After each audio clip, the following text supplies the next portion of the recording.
buđenja kamenog spavača, što bi rekao Mak Dizdar.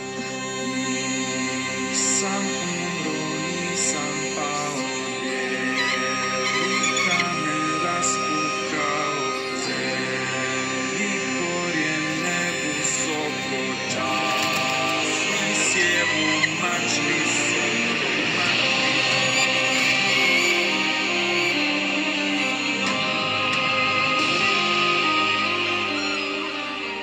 Pritiskana je oduvijek sa zapada, oduvijek sa istoka i nastojala ostati svoja, sačuvati svoje biće.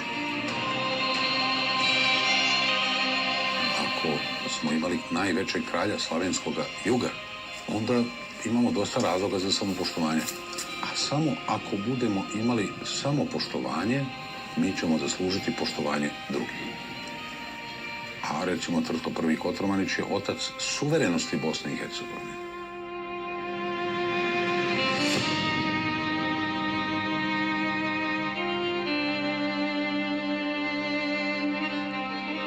Vidio sam da srž opstanka jednog naroda, ako taj narod ima istoriju.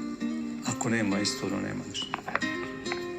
Istorija Bosne, to je istorija otimanja za Bosnu. Pa ja mislim da smo mi svi, kao i Sead, danas više manje krenuli jedno putovanje. Jedno putovanje koje je iz naše perspektive dosta onako zamršeno.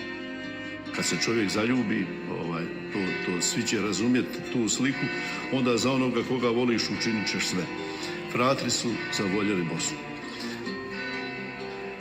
Bobovac je neko centralno mjesto, po mom mišljenju, te bosanske državnosti.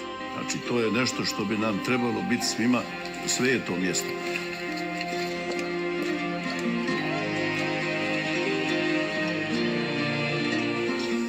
Volio bi da sam živio u tom vremenu.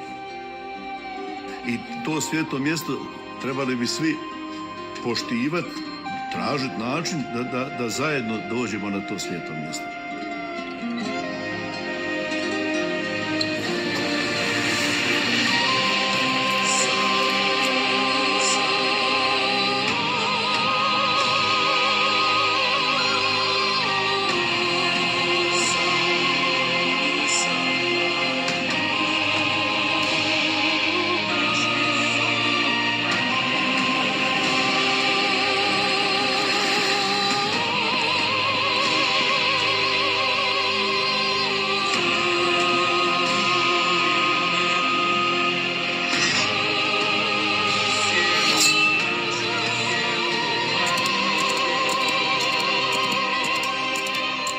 I kad uzmem taj štit, i kad uzmem taj mač, ja više nisam u ovom vremenu.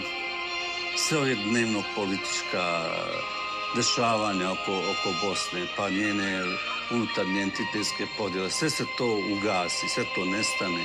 Vidim nekako Bosnu onako izvornu kakva je ona bila prije koliko stoljeća unazad.